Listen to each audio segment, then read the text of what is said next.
pronto? Então, quer que eu fique te olhando ou tu quer que eu... Que vergonha. Preciso entrar no personagem agora. Olá, tudo bem com vocês? Eu espero que sim. No vídeo de hoje vamos resenhar este livro, Return of the Primitive, O Retorno do Primitivo, como ficou em português, de Ayn Rand, que também tem este subtítulo de A Revolução Anti-Industrial. No vídeo de hoje vou ter um ajudante. Dá um oizinho com a mão. Este livro aqui é uma versão expandida do livro The New Left, The Anti-Industrial Revolution, A Nova Esquerda, a Revolução Anti-Industrial. O livro é dividido em 4 partes, é assim: as escolas, a cultura, a política e a Revolução Anti-Industrial, e a gente tem esses capítulos que são ensaios, a maioria são de Ayn Rand, e aqui tem 3 que são de Peter Schwartz. O primeiro capítulo, que se chama The Cashing In, The Student Rebellion, tem no primeiro livro. O capitalismo, o ideal desconhecido. Como é bom ter um ajudante, né? Como é bom ter um ajudante. Tem neste livro, em português, aliás, também.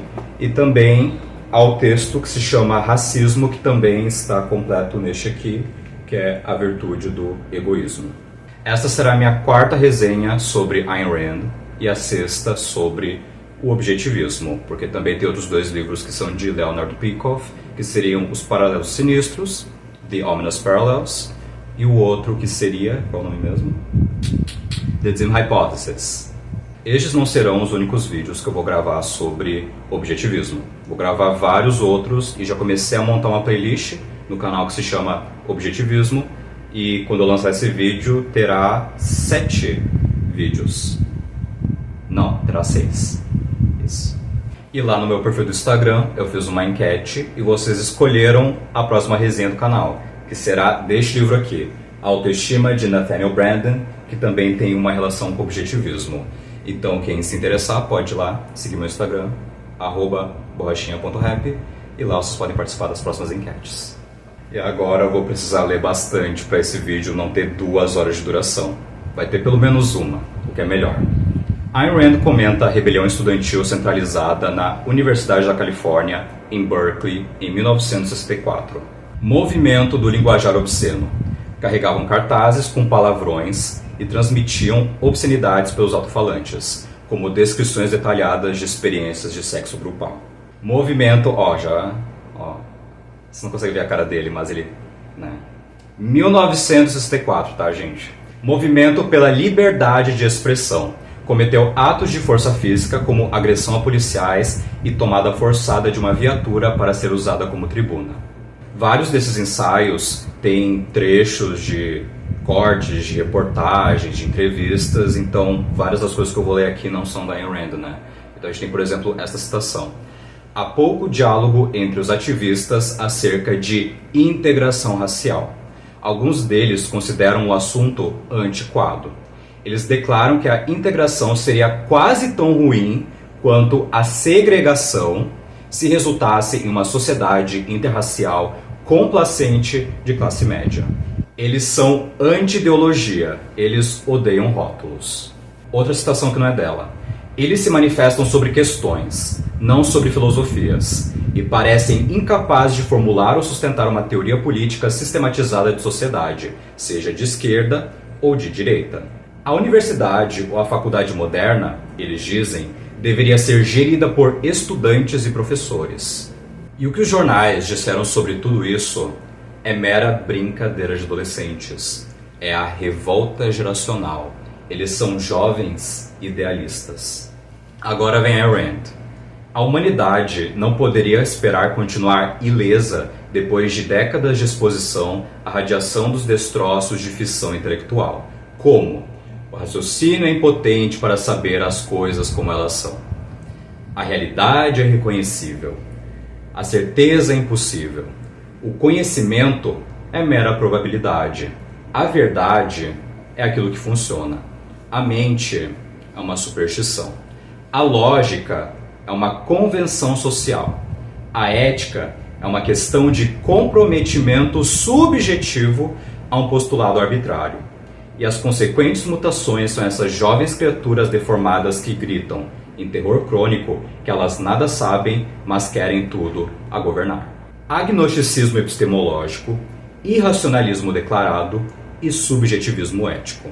Depois de 4 a 8 anos de estudo, é difícil que um jovem saia com a cabeça limpa e intocada. A existência é uma selva inexplorada e irreconhecível. Medo e incerteza são o estado permanente do homem. Ceticismo é a marca da maturidade. Cinismo é a marca do realismo. E, acima de tudo, a marca de um intelectual é a negação do intelecto.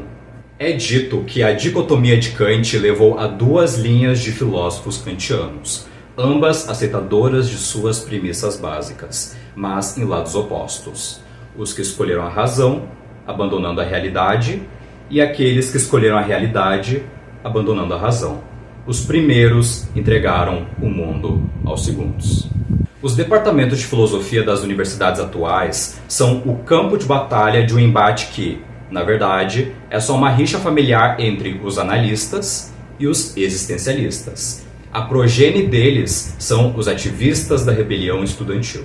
É comum atribuir a política de agir e só depois refletir sobre seus atos à filosofia do americano John Dewey, o pragmatismo.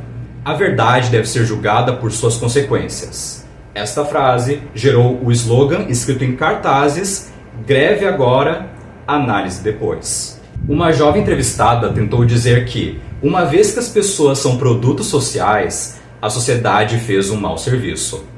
Independentemente do que eu me tornar, eu ainda sou um produto.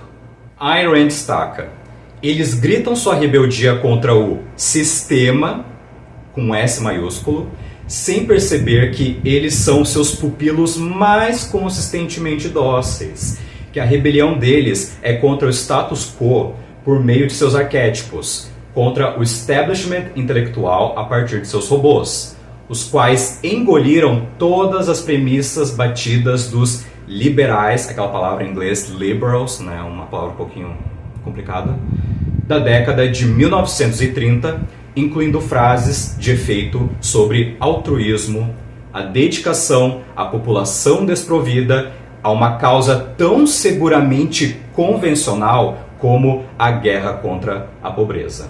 Essas pessoas não são pensadoras independentes nem intelectuais originais. Elas são incapazes de responder ou suportar a enchente de sofismas modernos.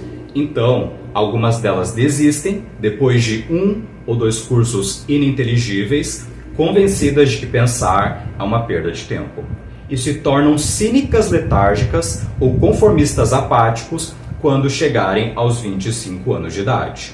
Outras aceitam o que ouvem. Elas aceitam cega e literalmente. Essas pessoas são as ativistas de hoje em dia. O que isso tudo faz com as melhores mentes em meio aos estudantes? A maioria deles suporta seus anos universitários com ranger de dentes e determinação, como se estivessem cumprindo uma pena na cadeia. E o que eles sentem perante seus colégios varia de desconfiança a ressentimento, de desprezo a ódio, intercalados com uma sensação de exaustão e tédio excruciante. Quem são seus líderes? Todo e qualquer grupo estatista coletivista. A meta mínima deles é apenas causar confusão, sabotar, confundir, desmoralizar, destruir. A rebelião estudantil é um balão de ensaio, um tipo de aferição de temperatura cultural. É um teste de até onde eles podem ir com impunidade e que tipo de oposição encontrarão. O governo por parte de grupos de pressão é apenas o prelúdio, o condicionamento social para o governo de quadrilhas. Eles distinguem força de violência, mas de uma forma diferente. Se os rebeldes ocupam o prédio da administração, isso é força. Mas se policiais os removerem de lá, então é violência. Eu já tinha ouvido falar dessa ideia, só que com termos como violência reacionária e violência revolucionária. Aqui, quem é chamado de reacionário usa violência, e quem se pretende revolucionário usa força.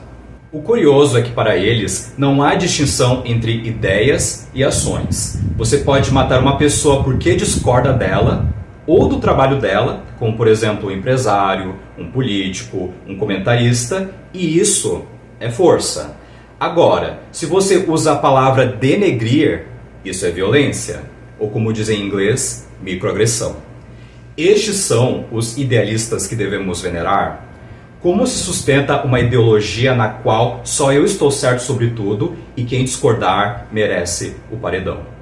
Se eles continuarem com o modus operandi do 2 pesos, 2 medidas, eles não devem se assustar quando os mais asquerosos setores da direita revidarem. É como se eles quisessem isso. Quanto à questão de qual política ideológica deve ser adotada adequadamente pela administração de uma universidade pública, trata-se de uma pergunta sem resposta. Não há soluções para várias contradições inerentes ao conceito de propriedade pública, particularmente quando a propriedade é diretamente preocupada com a disseminação de ideias. Essa é uma das razões pelas quais os rebeldes optaram por uma universidade estadual como seu primeiro campo de batalha. Outros exemplos de propriedades públicas. Uma contradição em termos são as ruas. Os hippies se sentavam nas estradas, atrapalhando o trânsito. Manifestantes gostam de ocupar avenidas principais de grandes cidades. Ué, a rua não é pública? Isso não significa que podemos fazer o que quisermos? É assim que eles pensam. Propriedade pública é o termo que eles usam e que nós usamos. A lei usa, né? Então, se a propriedade é de todo mundo, então a propriedade é de ninguém. Algo só pode ser próprio se for de alguém. Quem paga os salários dos professores? Quem fornece os alojamentos dos estudantes? Quem publica os livros? Quem constrói as salas de aula, as bibliotecas, os dormitórios e as calçadas? Deixe para um místico da força moderno demonstrar o tipo de desprezo por preocupações materiais vulgares que um místico, à moda antiga, não ousaria ter por si mesmo.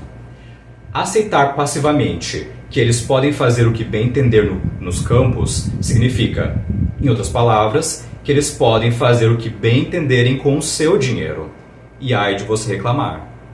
No capítulo The Chicken's Homecoming, que eu vou traduzir como o retorno dos covardes, né? A palavra chicken em inglês significa covarde, ela analisa uma versão microscópica do que está de errado com o mundo de hoje, a partir de um encontro anual da Divisão Oriental da American Philosophical Association, em 28 de dezembro de 1969. Em suma, eles pretendiam de alguma forma debater a situação da guerra no Vietnã sem mencionar política, o que é impossível. É a filosofia política que define os objetivos e determina o rumo da política prática de um país. Mas filosofia política significa abstrair teoria para identificar, explicar e avaliar a tendência dos acontecimentos, descobrir suas causas, projetar suas consequências, definir os problemas e oferecer as soluções. Ela afirma que, pelo menos até a época em que este texto foi publicado, não existia entre os filósofos acadêmicos tal coisa como filosofia política, com a obsoleta exceção do marxismo. Ayn Rand detestava Karl Marx, mas detestava ainda mais a nova esquerda, porque o marxismo, pelo menos, tem alguma coisa a oferecer. Tenta analisar os fatos e construir alguma coisa em cima disso. Agora, a nova esquerda é a desconstrução atrás de desconstrução. É a desfragmentação, é a desintegração. Então confiram a minha resenha do The Design Hypothesis. A maior parte da culpa, no entanto, recai sobre os conservadores. Eles aceitaram os termos dos radicais. Lembrando que a Ayn Rand não é conservadora. Quando falam de distanciamento desapaixonado da política, referem-se à política prática, mas descartam também o significado filosófico mais amplo do termo. Concedem a premissa de que não existe tal coisa como teoria política e que o domínio da política consiste apenas em concretos aleatórios, abaixo do nível de preocupação da filosofia, o que é tudo que os radicais querem que eles concedam. Se, em uma situação desesperadora, um lado declara que nada pode ser feito e o outro oferece a possibilidade de ação, os homens vão tomar a ação, mesmo que seja uma tentativa suicida como essa resolução. Ao longo de décadas de propagação de doutrinas como o pragmatismo, o positivismo lógico e a análise linguística, eles se recusaram a considerar o fato de que essas doutrinas desarmariam e paralisariam os melhores entre os homens. Agora vem uma parte mais ou menos do livro. Que é o textão, né? Eu amei mais ou menos.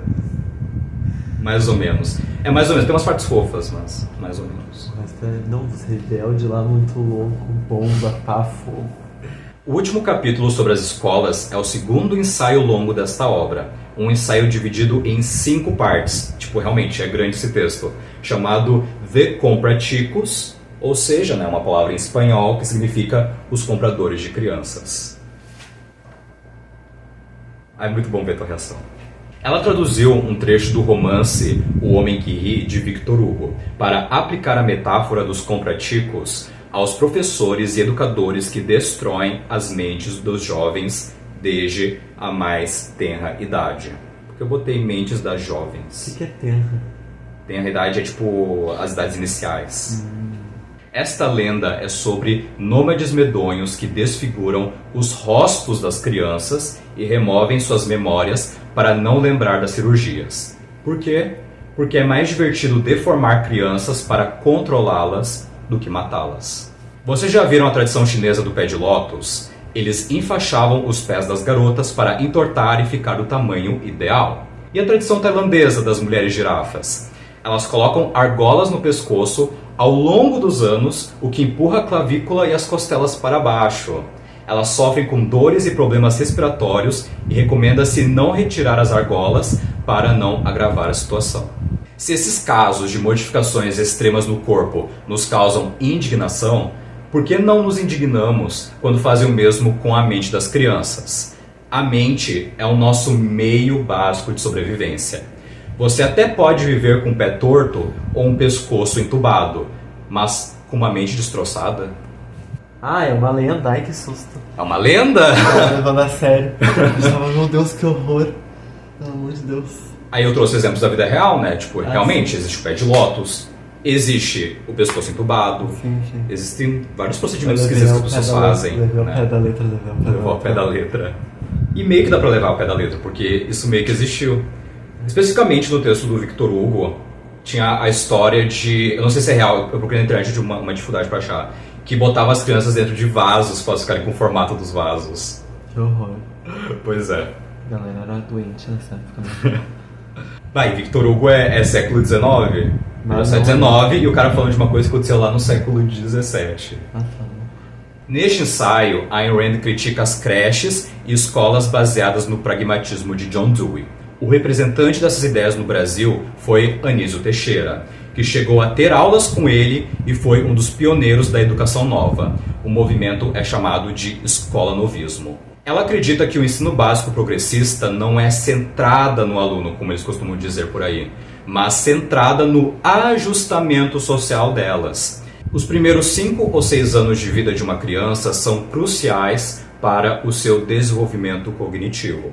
Eles determinam não o conteúdo de sua mente, mas o seu modo de funcionamento, a sua psicoepistemologia.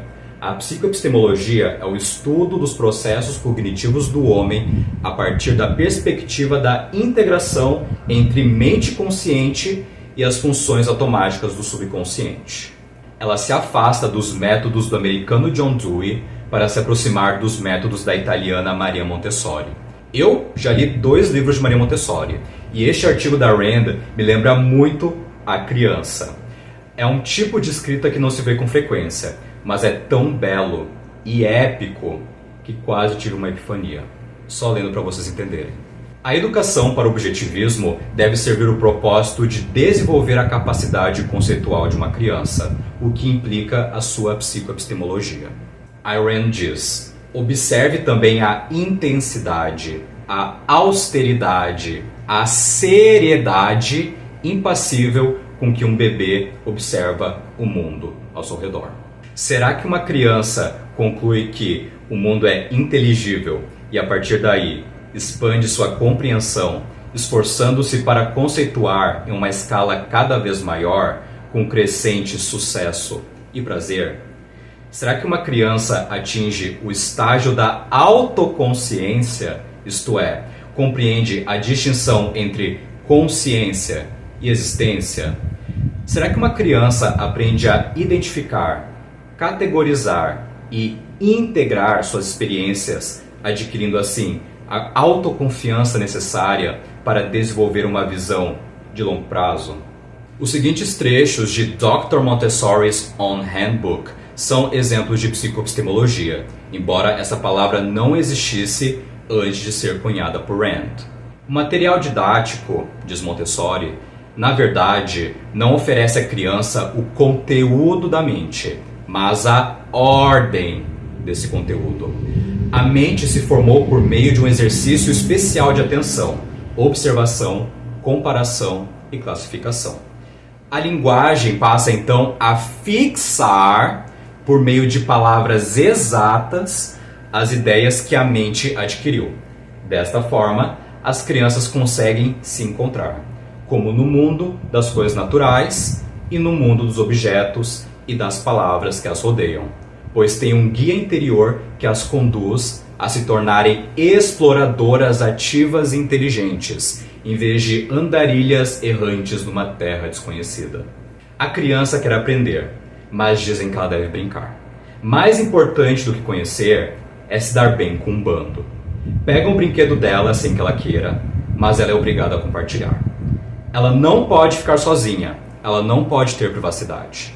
Ela é obrigada a socializar. E quando pega o brinquedo de outro, leva um soco na cara.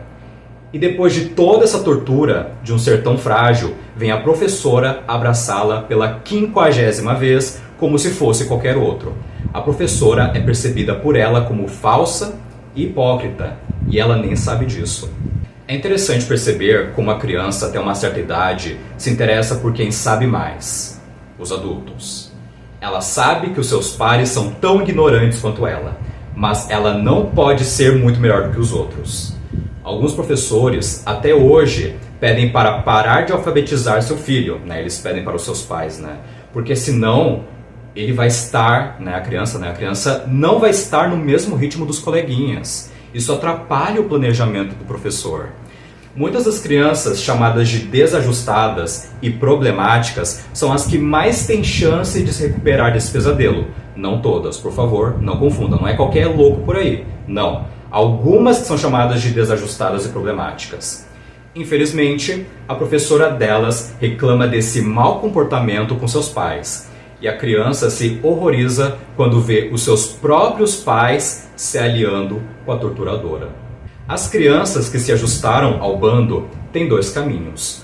Ou viram indivíduos sedentos por poder, ou viram indivíduos obedientes que seguem os comandos destes. John Dewey escreve em Escola e a Sociedade o seguinte: a mera absorção de fatos e verdades, escreveu ele, é uma questão tão exclusivamente individual que tende naturalmente a se transformar em egoísmo. Não há nenhum motivo social óbvio para a aquisição de mero conhecimento. Não há nenhum ganho social claro no sucesso nessa área. E é verdade, John Dewey está certo. A busca pela verdade é uma jornada egoísta. A mente, ela é algo individual e não existe uma mente coletiva. Há duas formas de aprender: memorização e entendimento. Os educadores modernos denunciam a memorização, mas seu método de ensino ignora as necessidades do desenvolvimento conceitual e limita o aprendizado predominantemente a um processo de memorização. Veja só que irônico. Criticam a decoreba, mas os alunos não sabem como aprender sem decoreba. E para piorar a capacidade de entendimento, os conteúdos ensinados em uma matéria contradizem os de outra matéria. Tentaram aprender fazendo, que é o lema da educação progressista. Aprenderam poucos fatos e agora são obrigados a debater assuntos que não entendem, porque ai do professor da palestrinha e ser um transmissor de conhecimento. Que garantia temos de que o professor sabe mais do que os alunos, hein? Ele passa 4 anos ou mais na faculdade, tem mais de 30 anos na cara e age como se estivesse no mesmo nível de um pré-adolescente. Ele precisa ser humilde, porque do contrário, seria arrogância. E sim, ela defende o método fônico.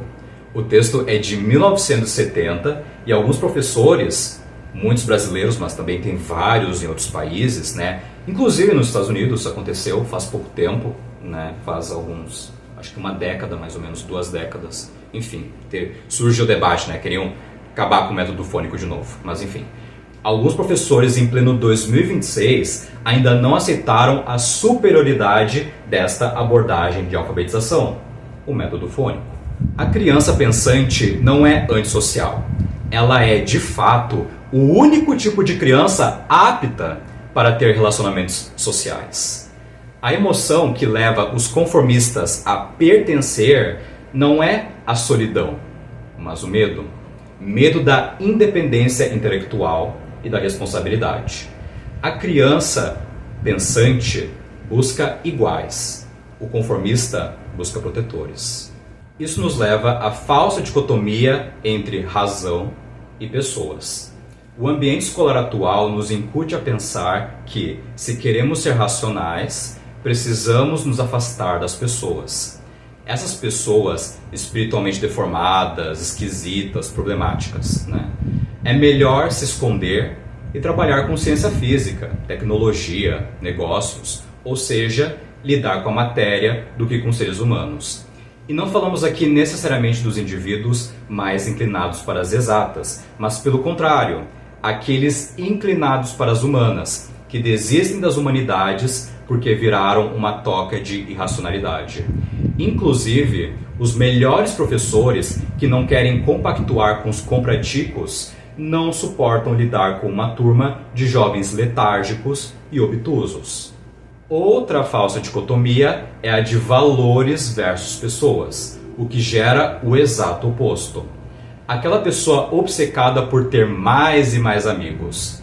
Aquela que quanto mais falha na realização dos seus sonhos, mais busca pelo amor dos outros. Uma busca baseada não no amor verdadeiro, mas no ódio pelas pessoas. Ele foi treinado para reagir, não para agir. Para responder e não para iniciar. Para buscar o prazer e não um propósito. A culpa principal não é dos professores, mas dos pais. Há apenas um grupo de pais que Rand classifica como inocentes. Aqueles trabalhadores sem instrução que desejam dar aos seus filhos uma chance melhor na vida e um futuro mais brilhante do que o seu próprio. Eles não seriam capazes de conceber a mentalidade do compratico. Se eles quiserem ver ódio, não olhem para as guerras ou para os campos de concentração. Estes são meramente as suas consequências. Observem os escritos de Kant, Dewey, Marcuse e seus seguidores para verem ódio puro. Ódio à razão e a tudo o que ela implica. A inteligência, a capacidade, a realização, ao sucesso, a autoconfiança, a autoestima, a todos os aspectos luminosos, felizes e benevolentes do ser humano. E sabem quem leu Dewey, Marcuse, influenciados por Kant e hoje é venerado no Brasil? Nada mais, nada menos do que Paulo Freire, o patrono da educação brasileira. Soltei a bomba. Agora retornemos aos arruaceiros para fechar todo esse círculo, para fazer sentido, que até você estava confuso, né? Então, se após tal formação os alunos exigem o poder de administrar as universidades, por que não fariam? Esse poder lhes foi dado intelectualmente e eles decidiram exercê-lo existencialmente. O existencialismo, diz Ayn Rand, eleva a ansiedade crônica ao reino da metafísica. Medo, miséria, náusea, declara, não são culpa do indivíduo. São inerentes à natureza humana. São uma parte intrínseca e predestinada da condição humana. A ação é o único alívio possível ao homem. Que ação? Qualquer ação. Você não sabe como agir? Não seja covarde.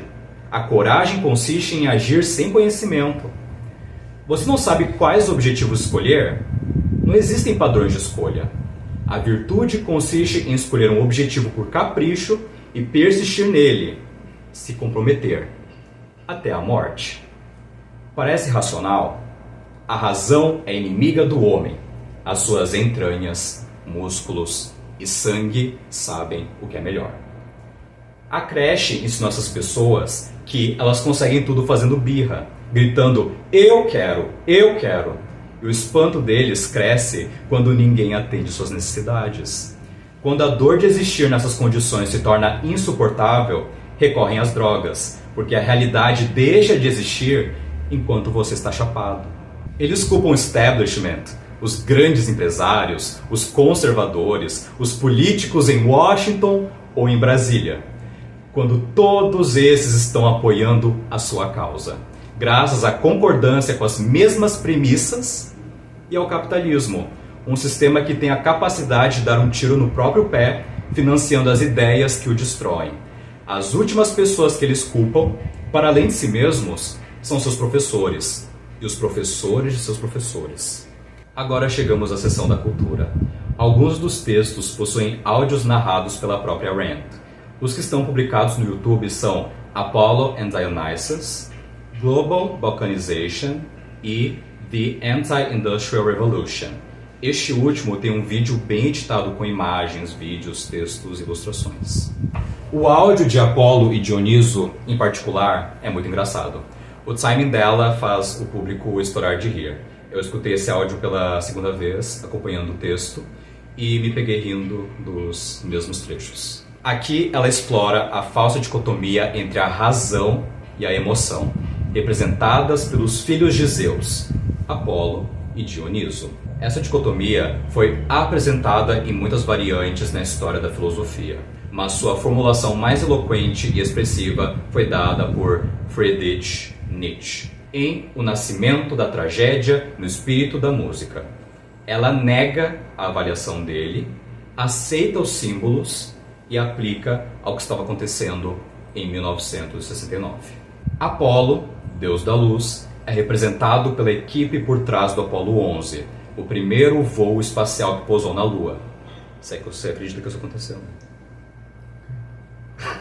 É que tem os conspiracionistas, né, que não acreditam nisso. Enfim, aí também tem o Dioniso, que seria o deus do vinho, que é representado pelos hippies no festival de Woodstock. Ayn Rand faz uma coletânea de artigos de jornal que revelam o estado filosófico dos Estados Unidos naquela época. Bom número dos jornalistas, especialmente os intelectuais, procurava problema em tudo no Apollo 11. Há uma gastança de dinheiro. Antes de viajar para a Lua, deveríamos acabar com a miséria na Terra. Que desejo é esse de grandeza do ser humano? Para que inflar o ego dos americanos? Eles já não são privilegiados demais? A gente ainda não entendeu que somos uma irrelevante poeira cósmica? Agora, os hippies eram tratados pela mídia como revolucionários, os criadores de uma New Age, uma nova era. Um bando de jovens místicos, lerdos, sujos, drogados, vagabundos, vândalos, que só geraram prejuízo de milhões de dólares para quem planejou o festival. Aqueles que simplesmente não morreram, mas sofreram de overdose e outras complicações e precisaram da ajuda de médicos que precisaram voar de Nova York até a Flórida para poder salvá-los.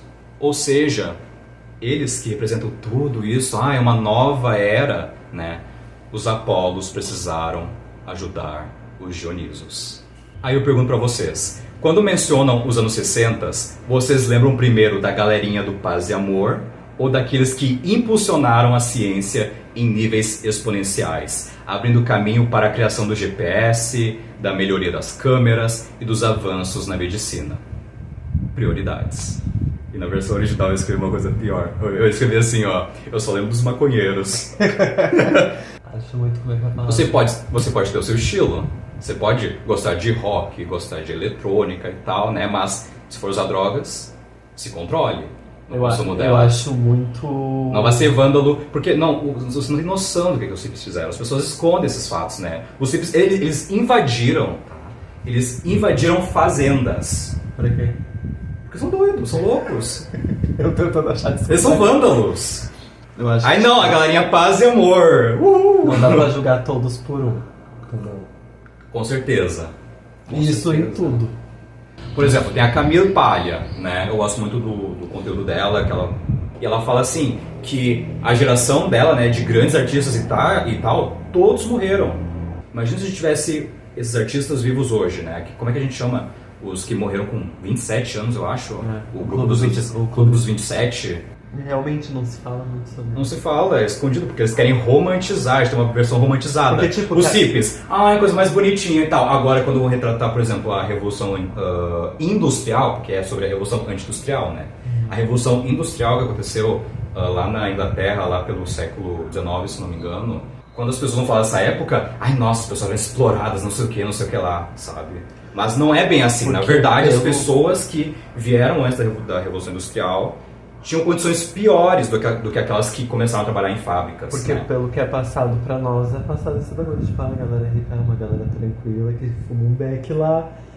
Entendeu? É tudo bonitinho, é paz e amor. Essa é a palavra, paz. Se você ouvir a palavra paz e amor, você pensa, vocês estão falando de paz, então eles são pacíficos, né? Nem Isso todos. não é suspeito, você tem de falar, eu sou da paz? Nem todos. É meio suspeito. Atingiu o limite do vídeo. Eu sou da paz. No capítulo A Inexplicável Alquimia Pessoal, ela comenta a primeira reportagem sobre a União Soviética que a tocou profundamente, depois de décadas exilada nos Estados Unidos. Ela nasceu na Rússia durante a Revolução Russa e viu os bolcheviques expropriarem a farmácia do pai dela. A reportagem conta sobre 5 russos que estavam sendo julgados por terem falado abertamente sobre a invasão da Tchecoslováquia pelo Pacto de Varsóvia. Um deles respondeu ao juiz: "Eu iria para a cadeia por algo que considero errado? Eles sabem que alguns poetas gozam de reconhecimento por sua dissidência fora deste país. Mas se realmente querem merecer esse reconhecimento, por que não estão aqui?", perguntam os radicais. Ameaçado de prisão, um deles disse: "Durante 3 minutos na Praça Vermelha, eu me senti livre. Aceito de bom grado os seus 3 anos por isso." O fato de as ideias importarem significa que o conhecimento importa, que a verdade importa, que a mente importa. E o brilho dessa certeza no processo de amadurecimento é o melhor aspecto da juventude. É provável que essas pessoas julgadas fossem socialistas ou comunistas que questionaram a incoerência do que lhes havia sido prometido. A pena máxima para todos os ditadores e mentirosos é saber que seus maiores inimigos são aqueles que acreditam neles. Não é à toa que Stalin matou seus próprios companheiros. Pensem nisso antes de serem amiguinhos do rei. Na minha opinião, este é um dos textos mais belos dela. Em um dos últimos parágrafos, ela desabafa: "Não sei que efeito minha voz sozinha pode ter em uma questão como esta, mas eu me dirijo ao que há de melhor em qualquer homem, objetivista ou não, que tenha preservado algum senso de humanidade, justiça e compaixão, e que ainda seja capaz de se importar e dar a mínima. Be able to care and to give a damn." E eu, bem viadinho, coloquei um coração aqui do lado, ó. Ela é fofa. Me desculpa, tem gente que acha que ela é o pior ser humano do mundo, acha que é uma bruxa, mas ela é uma fofa. No capítulo A Era da Inveja, ela elabora aquilo que ela denomina de ódio do bem por ser do bem. O invejoso não é indiferente aos outros, ele observa aquilo que ele reconhece como valor e, em vez de responder emocionalmente com amor, desejo, admiração, responde com ódio. E pior do que o invejoso é quem se rebaixa para agradá-lo. Use a cabeça, mas não deixe ninguém saber. Mire alto, mas não admita. Seja honesto, mas não cumpra com suas palavras.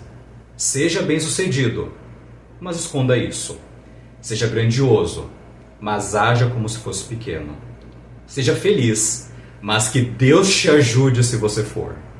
Essas são as injunções morais que absorvemos da atmosfera cultural em que crescemos, assim como os homens fizeram no passado, ao longo da história.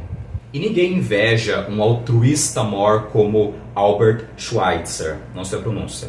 São os homens da inteligência, da capacidade, da conquista, da independência, os invejados. O ápice da inveja criou uma ideologia chamada igualitarismo. Seus proponentes não querem a mera igualdade política, mas uma igualdade metafísica, o que me lembra um termo corolário cunhado por Thomas Sowell, justiça cósmica. Talvez vocês tenham aprendido na escola ou na faculdade a diferença entre igualdade e equidade. É da equidade que nós estamos falando aqui. Mais pra cima. Só pra ter certeza de escolher direitinho. O que é colário? Corolário? É. Corolário é aquilo que você implica, né? Então tem um princípio, e aí desse princípio você consegue tirar alguma coisa disso. Entendeu? Pensa assim. Existe a palavra propriedade, o conceito de propriedade, né? Só que para que o conceito de propriedade possa existir, a pessoa ela precisa estar viva. Então a vida é um princípio e um corolário disso é a propriedade. Né? Entendi. Porque se você estiver morto... Daí você não tá morto? Entendi. Como a lei da identidade é impermeável à manipulação humana, é a lei da causalidade que eles lutam para anular, já que os atributos ou virtudes pessoais não podem ser redistribuídos. Eles buscam privar os homens de suas consequências, das recompensas, dos benefícios, das conquistas geradas por esses atributos e virtudes. Não é a igualdade perante a lei que eles buscam, mas a desigualdade, o estabelecimento de uma pirâmide social invertida com uma nova aristocracia no topo, a aristocracia do não valor. Alguns exemplos de igualitarismo no dia a dia. Sindicatos que proíbem performance desigual em vez de pagar de acordo com a performance. Promoções baseadas não em mérito, mas em senioridade. Limitações no uso da riqueza via racionamento, porque ninguém deve competir por tratamento médico, educação, imóvel ou qualquer outra mercadoria em baixa oferta. Escolas que distribuem notas baseadas na média da turma, ou que simplesmente abandonam qualquer tipo de avaliação quantitativa. E também temos o combate a concursos de beleza e modelos glamurosos em comerciais, pois promovem a desigualdade estética. Caso contrário, o que sobra pro Betinha? Absolutamente nada. Este último item se refere ao feminismo. Acho que a primeira vez que vi um vídeo da Ayn Rand era sobre o movimento feminista, e os comentários dela são simplesmente brutais. Um movimento cultural frequentemente produz caricaturas de si mesmo que enfatizam sua essência. Os hippies são uma dessas caricaturas. Mas os hippies não foram suficientes. Eles foram superados pela caricatura que acaba com todas as caricaturas. O movimento de libertação das mulheres. O movimento de libertação das mulheres se apoia no prestígio histórico das mulheres que lutaram pelos direitos individuais contra o poder do governo e lutam para obter privilégios especiais por meio do poder governamental. Não existe lugar na Terra com tantas oportunidades para mulheres de carreira como nos Estados Unidos, onde tantas mulheres têm alcançado o sucesso profissional. O movimento proclama que o sucesso não deveria ser algo a ser conquistado, mas sim garantido como um direito.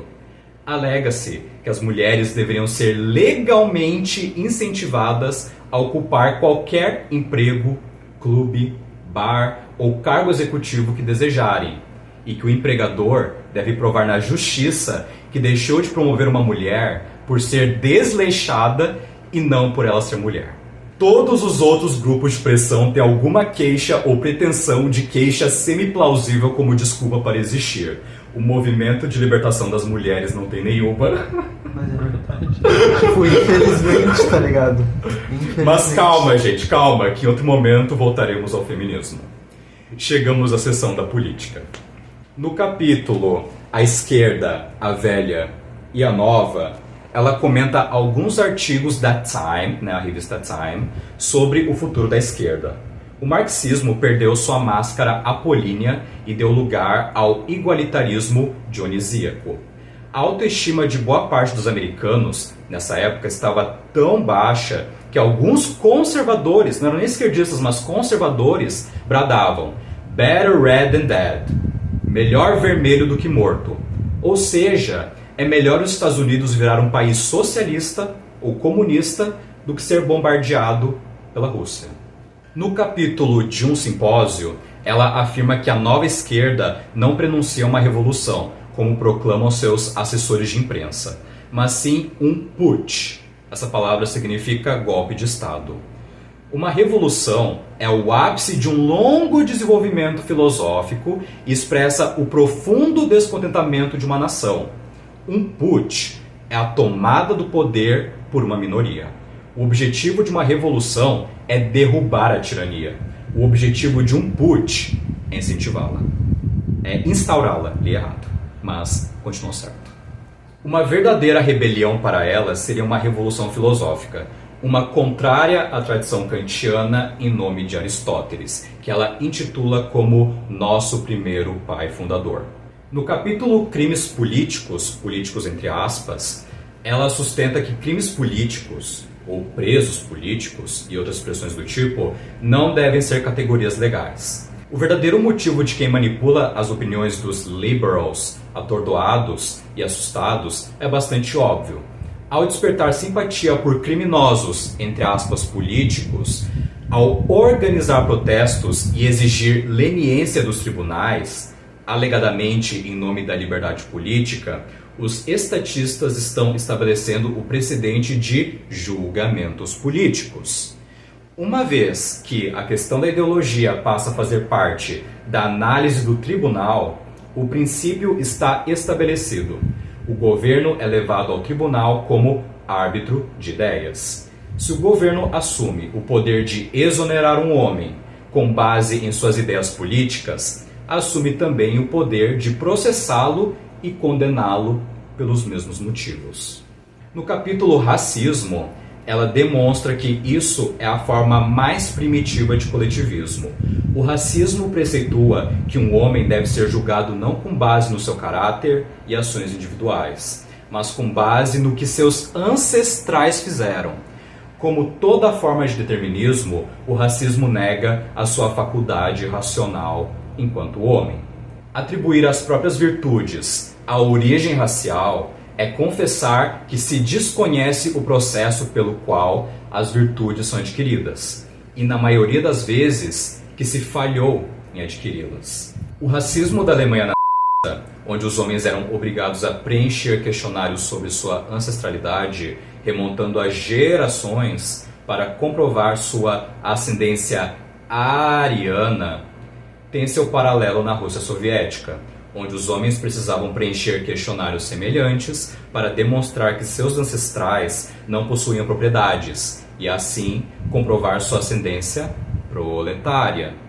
A ideologia soviética se baseia na noção de que os homens podem ser condicionados geneticamente ao comunismo, ou seja, que algumas gerações condicionadas pela ditadura transmitirão a ideologia comunista a seus descendentes, que serão comunistas desde o nascimento.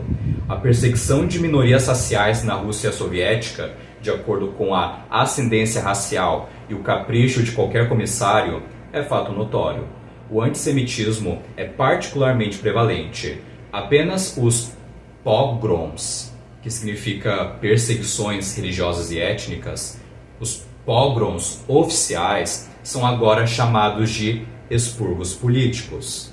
Obviamente, ela é uma defensora do capitalismo, e ela diz o seguinte: foi o capitalismo que rompeu as barreiras nacionais e raciais por meio do livre comércio. Foi o capitalismo que aboliu a servidão e a escravidão em todos os países civilizados do mundo. Foi o norte capitalista que destruiu a escravidão do sul agrário-feudal dos Estados Unidos.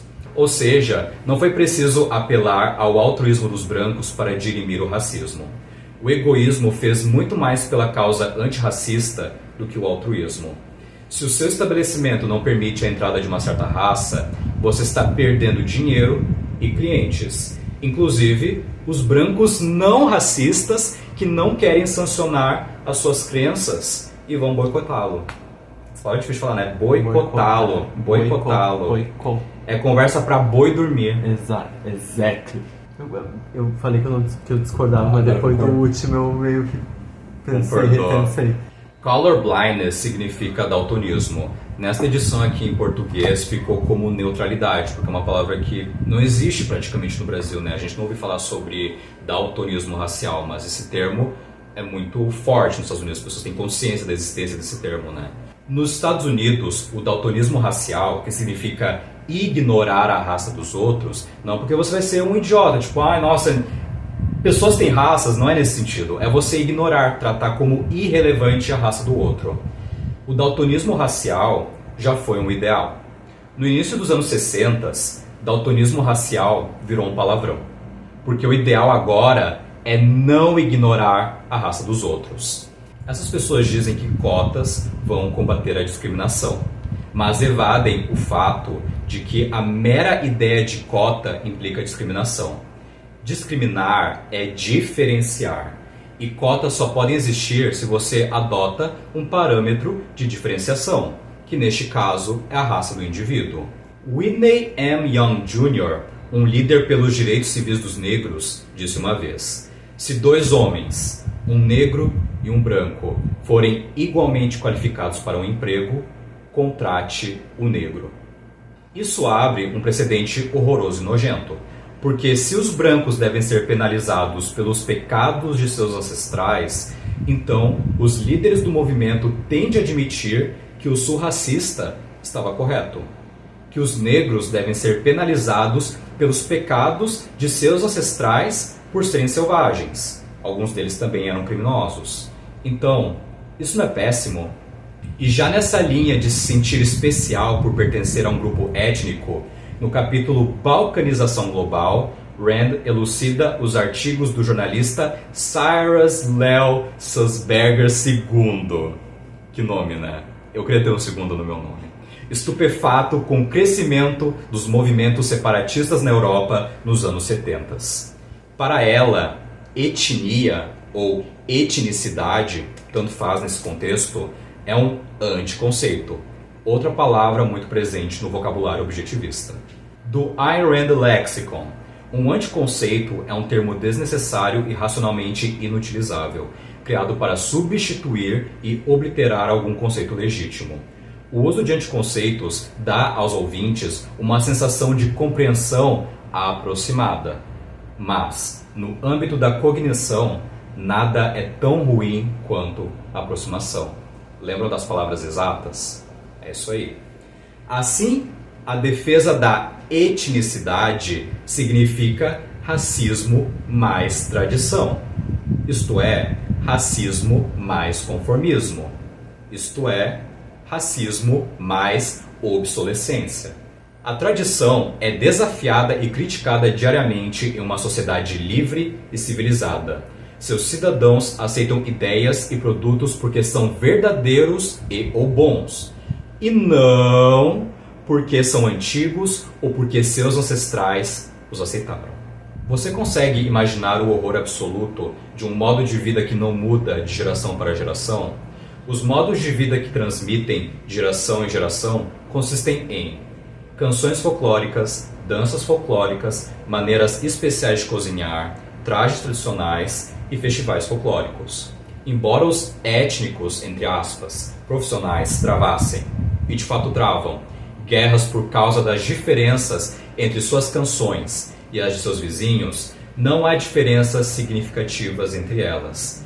Toda a arte folclórica é essencialmente semelhante e excruciantemente entediante. Se você já viu um grupo de pessoas batendo palmas enquanto pula de cima para baixo, você já viu todos. Como eles são concrete bound, presos a concretos, esse é um vocábulo importante nesse contexto, além de buscarem sentido na existência medíocre deles, na raça a que pertencem, eles defendem com unhas e dentes o próprio idioma.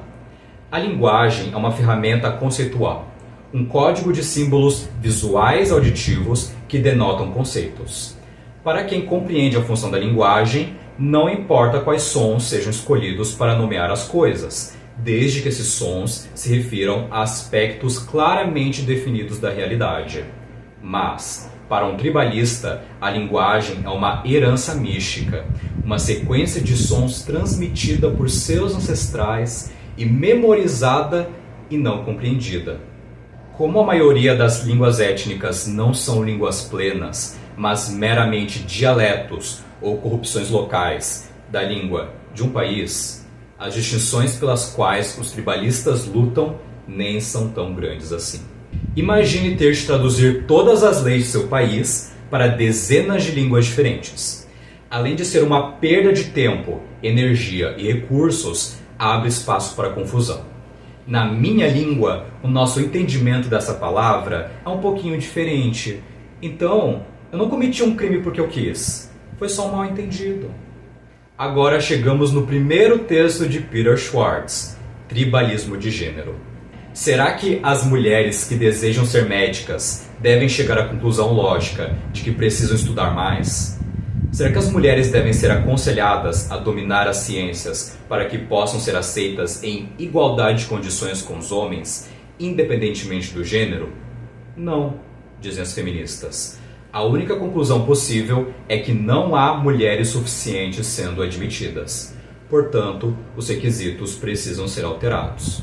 Com toda a sua conversa fiada sobre empoderamento feminino, as feministas negam o único significado legítimo desse termo, isto é, o poder que a mulher individual cria para se tornar valiosa, o poder de fazer com que um empregador queira promovê-la, ou uma escola queira matriculá-la.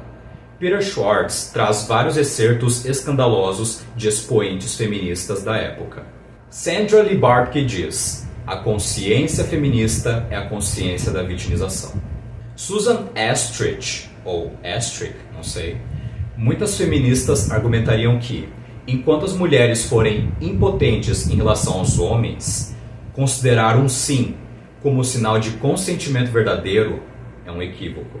Catherine McKenna: considero estupro qualquer situação em que uma mulher tenha relações sexuais e se sinta violada. Não porque ela foi violada, mas ela se sente violada.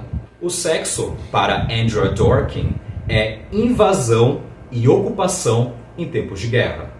Schwartz argumenta que essas visões não são de um setor lunático do feminismo, porque se o movimento parte do princípio de que a mulher individual é metafisicamente desamparada, incapaz de tomar decisões conscientes, responsáveis, sozinha, a inevitável conclusão lógica é que o amor e o sexo não são uma celebração da vida, nas palavras de Ayn Rand, mas uma luta entre forças antagônicas cujos interesses nunca se cruzam. Por um lado, você pode dizer, não é justo escolher citações a dedo para retratar o feminismo sob uma luz negativa. Por outro, eu pergunto, com que frequência as feministas denunciam as frases virulentas, entre aspas, feministas, misândricas de outras feministas? Quase nunca. E quando fazem, algumas feministas, raras fazem, são excomungadas do coletivo, porque o feminismo virou uma tribo. Como, por exemplo, Christine Hoff Sommers e Camille Paglia, que citei antes, né? Para citar uma brasileira, a professora Djamila Ribeiro já está sendo apagada por ter publicado um artigo na Folha de São Paulo intitulado Nós, mulheres, não somos apenas pessoas que menstruam. Enquanto o feminismo contemporâneo é um movimento da nova esquerda que planta as sementes da sua própria destruição, utilizando essa expressão bem marxista, nós temos outro que atrai muito mais pessoas, inclusive setores da direita e outros livres pensadores, que seria o ambientalismo. No capítulo A Filosofia da Privação, Peter Schwartz apresenta um lado sombrio da filosofia ambientalista, que raramente é questionada por ser vista como porta-voz da ciência.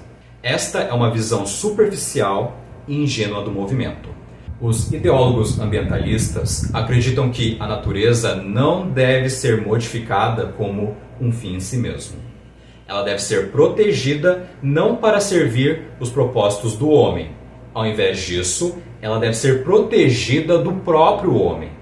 Se a misantropia deste movimento não é óbvia, agora vai ficar. Em 1971, eles descobriram o paclitaxel, com o nome comercial de Taxol, na casca de uma planta chamada teixo.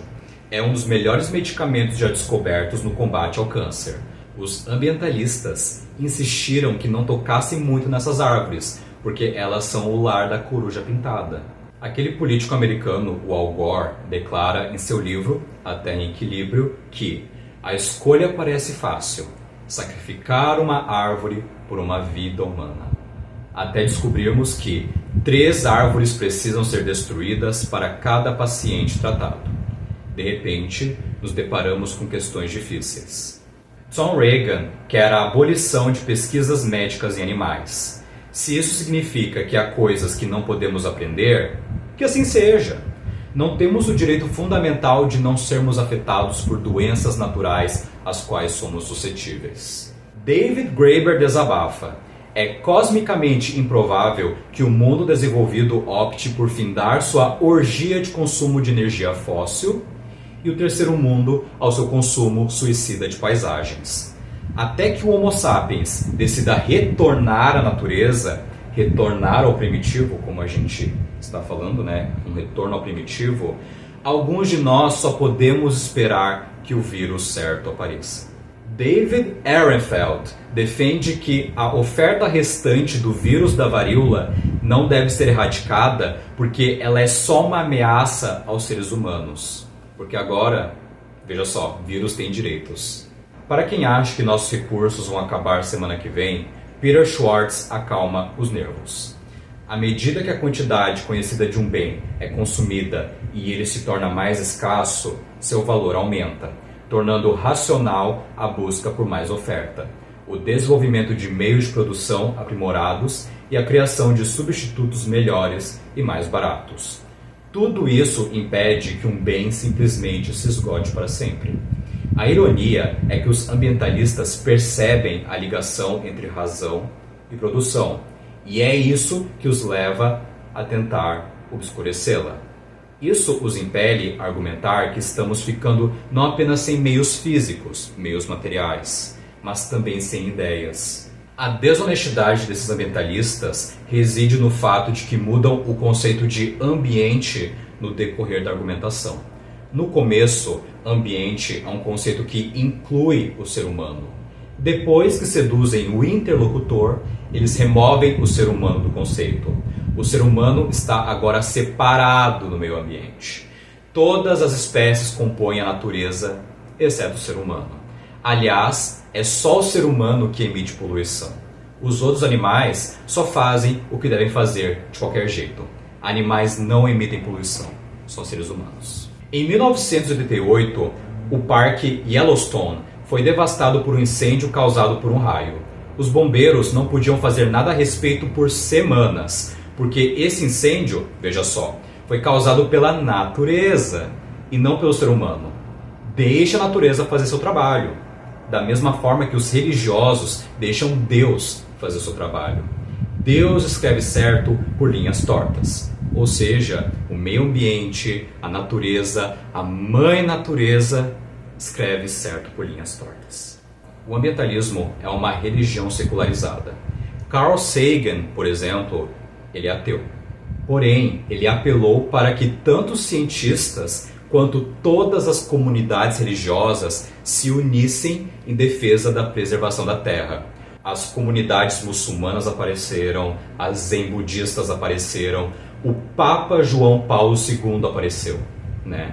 Era uma assinatura, né? Eles eram signatários, eles assinaram, né, um negócio ali, enfim. O Papa, né, afirmando que devemos reconhecer isso como os efeitos dos pecados original e pessoal. A ciência está do lado do ambientalismo? Ele responde que não. Ele traz alguns exemplos e deixo para vocês julgarem, já que não sou cientista. Os ambientalistas prejudicaram a indústria das maçãs por alegarem que a substância alar, causava câncer. Porém, seria preciso comer 14 toneladas de maçã com essa substância por dia por 70 anos para que isso aconteça. Fizeram o mesmo com DDT, outro carcinógeno que foi banido no Sri Lanka, na época era chamado de Ceilão. E, como consequência, os casos de malária estouraram no número dos milhões. Alegaram que o CFC causou um buraco na camada de ozônio, mas no seu ápice foi emitido 1,1 milhão de toneladas anualmente, enquanto 300 milhões de toneladas só de cloro natural foram emitidas apenas pela água do mar. Agora, não é preciso ser cientista para notar o absurdo de que a superpopulação humana está sobrecarregando a capacidade da Terra de nos sustentar. A produção de comida e a expectativa de vida só crescem. A vida das pessoas melhoram quando moram nas regiões mais industrializadas. E se você já viu um mapa, você sabe que não falta espaço para o ser humano morar, depositar o seu lixo, etc. Ele traz o exemplo dos criacionistas científicos. Tanto os criacionistas quanto os ambientalistas não buscam evidências genuínas para sua posição, porque não reconhecem a necessidade de evidência. E toda solução que eles oferecem envolve o retrocesso da industrialização e da tecnologia.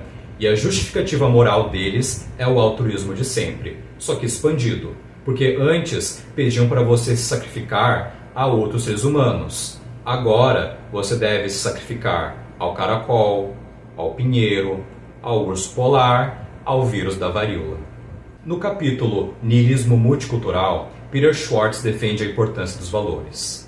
Para emergir da caverna, o homem teve de compreender o fato dos valores. Cada passo adiante exigia o conhecimento não apenas de como dar esse passo, mas também do porquê de ele ser valioso, do porquê de ser um passo adiante. Não bastava para o homem aprender, por exemplo, a caçar com facas ou lanças. Ele precisava avaliar esse conhecimento e concluir que caçar com armas era melhor do que caçar com as próprias mãos. Ao longo de toda a história, o homem teve de compreender essas verdades. A verdade de que plantar era melhor do que coletar alimentos da terra, que encanamento interno era melhor do que latrinas, que eletricidade era melhor do que luz de velas, que a ciência era melhor do que a superstição. Não apenas diferente, mas melhor. Objetivamente melhor. Sabe o que isso me lembrou? Uma vez, uma professora nos deu uma atividade que consistia em ver uma imagem antiga e imaginar o que mudou daquela época para a atual. Se não me falha a memória, eu respondi que a eletricidade das casas melhorou, ou deve ter melhorado. E ela respondeu que eu não deveria usar essa palavra. Eu não posso dizer melhorou, apenas posso dizer que mudou. Que isso era um juízo de valor meu e que eu deveria ser objetivo. Percebem? Os multiculturalistas criticam regularmente os americanos por insensibilidade em relação ao terceiro mundo, mas nunca criticam, digamos, os ruandenses por não compreenderem suficientemente a cultura do capitalismo. Condenam as universidades por ensinarem que as grandes obras das mentes ocidentais são superiores aos rabiscos de habitantes aleatórios da selva, mas não parecem considerar a visão oposta inaceitável. O que é ruandenses? Aqueles que moram na Ruanda, é um país africano. Achei que tu falou na rua. Na rua. Devemos ensinar e validar a etnomatemática. Devemos parar de enfatizar a importância da escrita e da leitura e respeitar as tradições orais antigas. A medicina de um curandeiro tribal é tão aceitável quanto aquela baseada no método científico. Sabe aquelas palavras que terminam com ismo, com fobia, não sei o que? Chegamos nessa parte. Quem reclama de etnocentrismo não cogita a possibilidade de uma cultura prevalecer sobre outra simplesmente por ser melhor, sem imposição nenhuma. Quem reclama de lookismo, é uma palavra que praticamente não tem em português, né? Mas aparentismo, cacofobia, preconceito estético são algumas palavras que eu encontrei na internet, né? Quem reclama de lookismo não consegue aceitar que a beleza é preferível à feiura. Quem reclama de capacitismo não está apenas defendendo os deficientes, o que pode ser uma causa nobre. Pelo contrário, rejeita a ideia de que deficiências são deficiências. Essa pessoa ficará horrorizada se você disser: ver é melhor do que ser cego. Ouvir é melhor do que ser surdo. Tratam tudo como se fosse um ataque pessoal, quando apenas estamos falando da condição, da circunstância da pessoa, e não da pessoa. Christopher Reeve, ator dos filmes Superman, já assistiu? Eu não assisti, mas ok. Muito bom. Ficou tetraplégico quando caiu de um cavalo. Os anticapacitistas não gostaram de saber que ele doou milhões para pesquisas sobre células-tronco, porque isso promoveria a ideia de que ser tetraplégico é algo ruim e que deve ser combatido. Nossa, nada a ver. Nada a ver? Ouça isso aqui então. Algumas pessoas da, entre aspas, comunidade surda são contrárias à cirurgia de implantes cocleares em crianças. Porque ser surdo é uma identidade, é uma cultura que deve ser protegida. Significa pertencer a uma minoria linguística. Então, para esses compraticos da surdez, o melhor a se fazer é prejudicar o resto da vida de uma criança, dificultando para sempre o aprendizado da linguagem que deve começar nos primeiros anos de vida. Afinal, o que diabos é cultura para os multiculturalistas? Tudo o que você não escolheu fazer. O que é engraçado, cultura não é justamente aquilo que escolhemos fazer? Para eles, isso é no mínimo irrelevante e no máximo uma traição ao seu próprio grupo. E eu, como homem que namora homens, um homem no caso, né, não é plural, e eu como um homem que namora homens, não no plural, mas no sentido genérico da palavra, vamos por assim dizer, fiquei muito satisfeito em ler isso.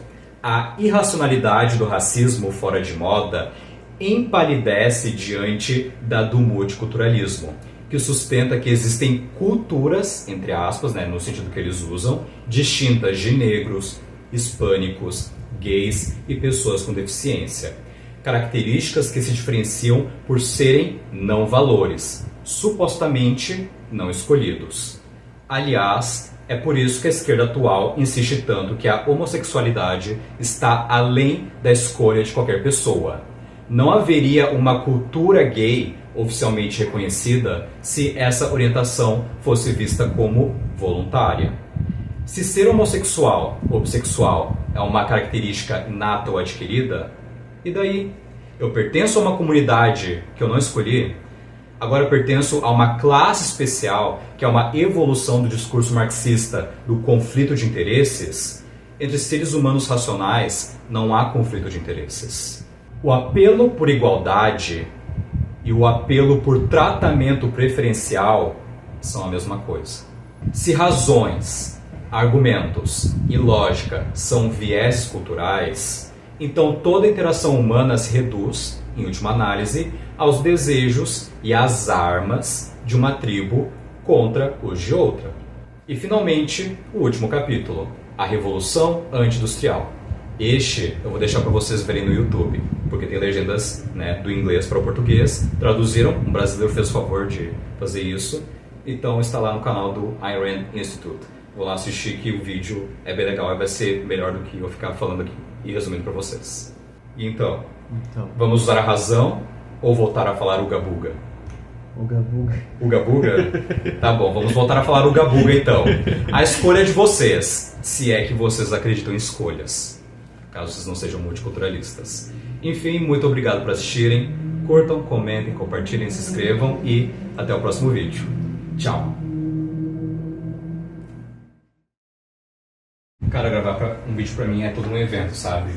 Porque a gente tá aqui dedicado, gravando com as ideias e tal, aí leva 2 horas, tipo... 2 horas é um tempo considerável, mas tipo, a gente fica vivendo essas 2 horas muito intensamente, sabe? Então parece que o dia passa mais lento. Eu vou te falar bem a real, cara. Ó. Eu nem...